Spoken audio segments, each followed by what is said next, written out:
who's just angry all the time, but maybe doesn't know it. And then you can feel that in there too. And no matter what they're telling you, all you're picking up on is this person's pissed off. Well, was that linked to the umbilical cord idea that Art was talking about? So, talking to someone with this sense of heart, in a sense, this talk is coming from this umbilical cord to the... Not quite. I'm going to talk about that in just a little bit. We'll get back around to how we get back to that. Now that's, I think you have to have both of these things clear. You know, the heart and the mind first, before you can get there. Because if you're either angry or you have no affect, like Rose said, a person who's able to love has a better chance of realization. And if you're always angry all the time, then you're not going to be able to let anything in. I think there's two ways for people who are coming to a talk.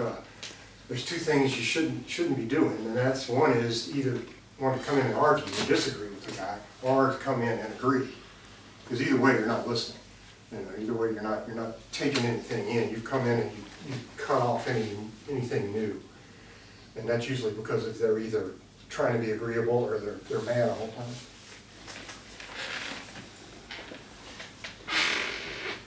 You know, the reason can also provide safety to the heart. I think Tess was saying something about our personalities being mainly a defensive mechanism. And there's a good reason for that. You know, Jim Burns says it's a defensive mechanism because it's a very offensive world. So, so if you don't have that reason and that protection, you might not be able to, keep the heart from being bothered when it doesn't need to be bothered. Like if somebody's on your case and something's happening to you, you defend yourself. You can keep things from coming down in there, especially from negative imagination, let's say, that things that are improbable that can get to you. If you have common sense, you can think, well, that's just completely improbable. Rose used to say something about that in any situation, if you don't know the truth of it, it's probably what's more probable. So things tend to get way too out of hand. The common sense can come in and tell you, oh, you're way off in left field here. Protect your heart just a little bit more. It can provide organization and planning for our search too. You can get through some of these things with the mind rather than just with the heart. You go just with the heart, you can end up over here, thinking you're over here, and not take care of any of this stuff down over here. I went through tons of wasted time on the path for years thinking that very thing. I would get out. I was on the farm with Rose for a little while and kept looking at that Jacob's ladder. I mean, you've seen that in his books, where he's got the different triangles coming up, and of course my ego sticks me up at the very top. It says, oh, you're just waiting for Rose to say the very right thing, and it's going to knock you over the edge.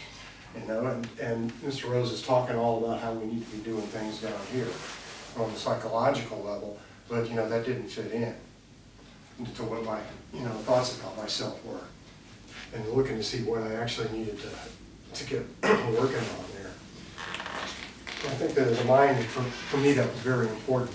Otherwise, the longing in my heart would just cause me to have compensating thoughts in my mind, and just to say that you've got this and this and this that'll compensate for whatever's hurting down in here, so that you don't have to, and that keeps you tied up. And compensations, you can do that just about forever. If you do this kind of work where you're looking from the mind and the heart both, so where each one of them is taking care of the other one, then you can start watching your energy, and you can also start taking care of yourself, and then you can get into something Rose called living the life. He used to say, you got to be living the life. You got to live the life. I mean, what the heck is he talking about here? He's talking about having getting the house in order. Is all your personal life in order so that you can take care of this, so that you're never fighting any parts of yourself that are off out of control. If one part of your heart or your head is off in left field, how are you going to, get the time, practicality, and the energy for the work? But living the life really helps that in terms of keeping things level. He used to say, walk, don't wobble. And wobbling, say things like, you got to learn to run between the raindrops. Like in AA, it's walk the walk rather than just talk the talk. So if you're all in your head all the time, you're not going to be able to hold a straight line. Same thing if you're all in the heart. I used to describe it too, which really hit home to me, that it's like you're trying to move between planets with gravitational fields, and you're trying to get to a goal. It's in a straight line out there, but every time you start coming in here, you get pulled over into one field of attraction or another one. And these things sidetrack you and keep pulling you over side to side. So how are you going to have a system to be able to hold that straight line and not be pulled off one side or the other? To me, that was an illustration of living the life. And for me, being intuitive and being fairly wired up all my life, I weigh the same now as I did when I got out of high school. I've always, having to do something like run all day to keep my, sanity. So to be able to live the life for me was to be able not to just go running off full tilt into any kind of nuttiness that came along. I'm trying to keep things going like that. The practicality would have been really nice.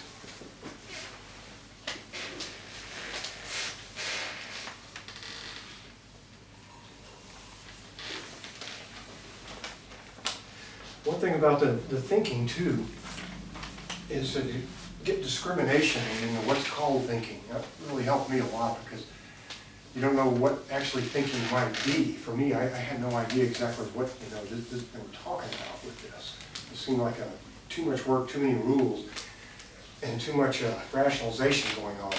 There was a fellow on the farm one time, I think he was talking about him and his wife arguing their way through a divorce. And he said he realized that what she was calling thinking, he called rationalization. There's a big difference between this. We can use the mind to do nothing but rationalize what we want in here.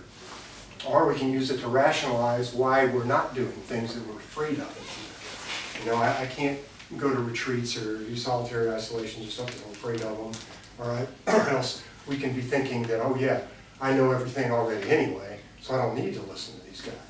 So we can have something in here that we're thinking, but actually we're just allowing thinking to be a function of our fears or desires. And it can be a real tricky thing to get out of. The teamwork of the heart and the mind too is it can be a dramatic example is how do you define heartache? Some people can think, well, if their heart's never been broken, they might not really know what you're talking about if that's happened to you. And how do you define that to somebody? How would you actually think up the words to define heartache to somebody? And then if you've ever been in heartache, how did you get over it? How did you use things in the mind, such as understanding? Like the chef I work with in the restaurant now, and I were divorced about the same time. And we were watching one of the waitresses who had just been divorced, and she couldn't seem to move past it. She couldn't get past the point of, it's all his fault. That guy's evil, it's blah, blah, blah. And the chef says, she'll never get over it until she can see both sides. And then she'll never be able to see that it's her fault too. How do you allow that thinking to get down in there and go, oh my God, I remember when I did this and that and this, and no wonder they didn't like me, this kind of thing. And you can get that, and it takes that cramp out of there, helps you. This can work out for anything on the spiritual path that's blocking you, that you might not be able to get through.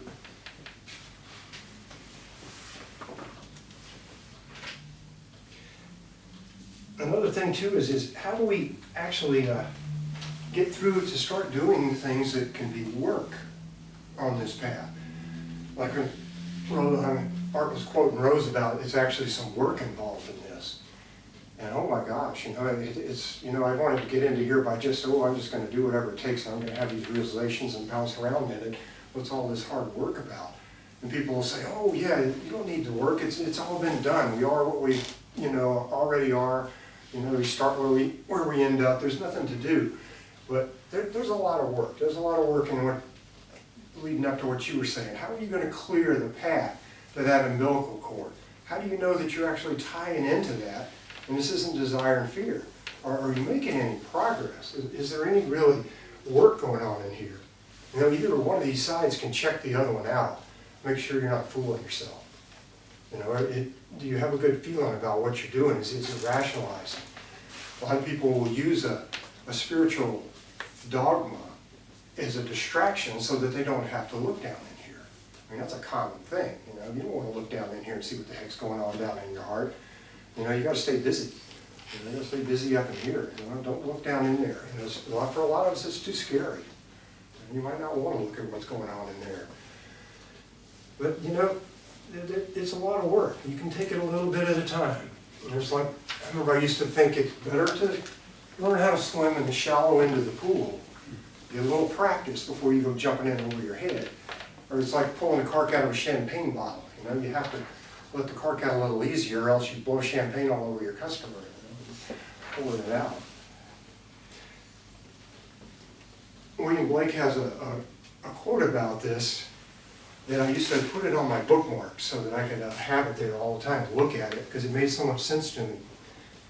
And he said, "Is he honest who resists his genius or conscience only for the sake of present ease or gratification?" You know, are we honest if we resist our conscience or our genius just because we want to be comfortable or we want to get through the day? You know, we want to keep making the money, doing whatever we've got to do, but our genius or conscience is back there. Are we taking care of that? Is that an honest way to live? And I've got a quote here too by Victor Hugo. The pantry chef I worked with, his name is Victor Hugo. The other night I thought, well, I'm going to look up some of Victor Hugo's quotes. This is kind of synchronistic and see what the guys got to say here. And he talks about this is the heart and mind as being a creative process. And he says that the heart confusingly feels something. Then we need a creator who translates these feelings so that we can show this again to the people, the hearts out there, who will consecrate it. So that's a creative process, how it comes around. You have some kind of feeling or idea in here, you take it up through a creative principle, and then you can put it out into the world. I think that's the way art works. I had a dream one time back when I was in the dream therapy a lot and used to watch them.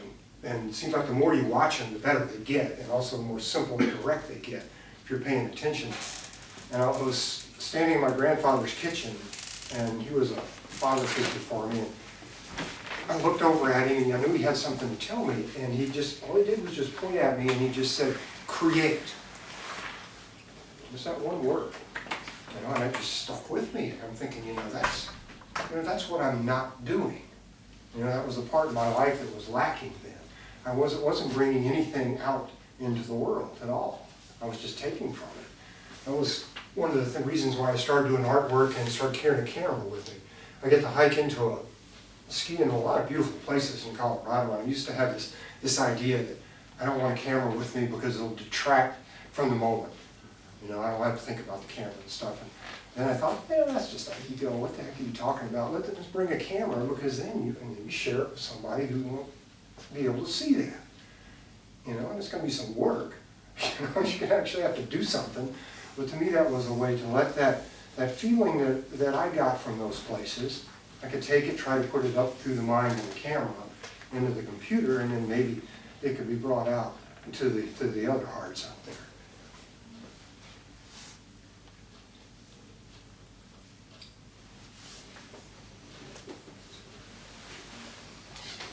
Bob, do you mind if I ask a question, or would you like to continue?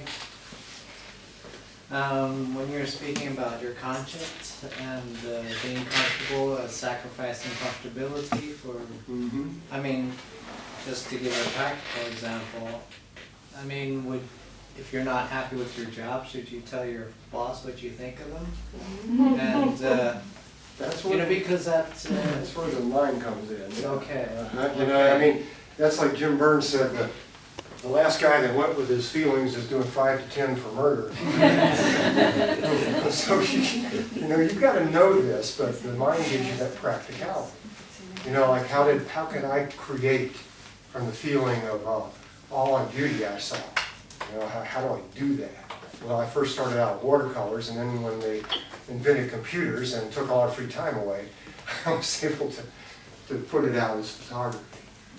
You know, so that's how you use the two of them together in order to create, or get to a higher point, rather than, like you're saying, you go up and, oh yeah, well, I'm having this feeling in here, the hell with you, buddy, and then, you know, the situation is a little worse. Now, you can get into this in the terms of practicality. I'll tell you a little bit, some stories here about how your head and your heart can be way out of whack, and how we don't even know this, and it's just so obvious to everybody else maybe, but to you, you don't know it. Gurdjieff talks about a thing called buffers, which are, he says, are wooden-like objects in your mind which keep contradictions from being seen. So you can't see when you're contradicting yourself, or if you have two beliefs in there that are directly contradictory, but you don't know it. But you're able to get through the day with both of them. So how the heck do we do that? If you have these buffers in there, and also how we can, how the functions of projection can enable these things to stay alive. I had over the course of my life, I had a little pet peeve. And some of you have heard this story before at TAS meetings, but I had a pet peeve about it. I couldn't stand people who sip their coffee. You know, they'd sip their coffee and it would just drive me nuts. You know, it was just one of these little things that would just irritate the heck out of me. But I didn't think too much of it. But then I was sitting in a restaurant where I was the cook and with a waitress, we were taking our coffee break together.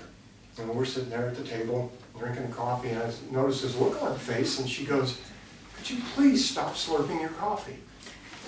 And I'm like, wow. You know, the whole thing broke. You know, the buffer fell apart and my head was just, what the hell happened, you know? And the whole thing comes pouring in. And I realized that I'm the one who sips the coffee, and then I'm also the one who can't stand it. But I couldn't see that. And then for me, the ego had to say, it's those people who sip their coffee, not me. And I could, the buffers and the projection were so strong that I couldn't see it. It's happening right here. You know, and this is very common with us. And the head and the heart were so split. You know, you've got the head in its own little daydream world up here, rationalizing the coffee sipping as being out there because this point down in here doesn't like it. You know, what a goofy system. You know, that's like using the system exactly the way you shouldn't be using it. It gets so confusing. There's also another one that I think Bart Marshall pointed out to me when I first got into TAP, and we were hanging out in the farmhouse there, and at this time I was only a couple of years or so sober from alcoholism, and still had that AA ego. You know, hi, I'm Bob, I'm an alcoholic. You know, this kind of thing. That was, you know, how my ego was functioning at the time. You know, and that was where, you know, my belief was. You know, that was who I was at the time. That was what I believed in.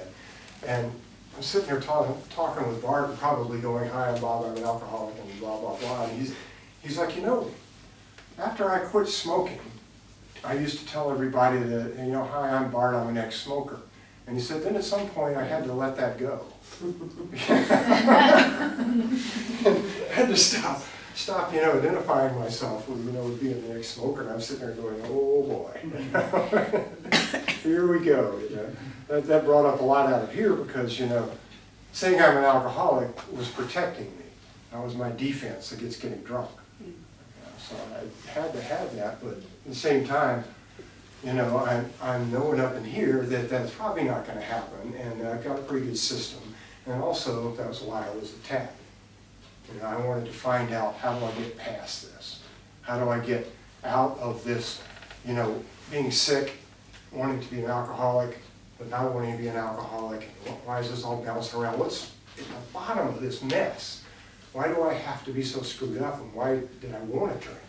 And TAP seemed to me to take AA to the point of past that point.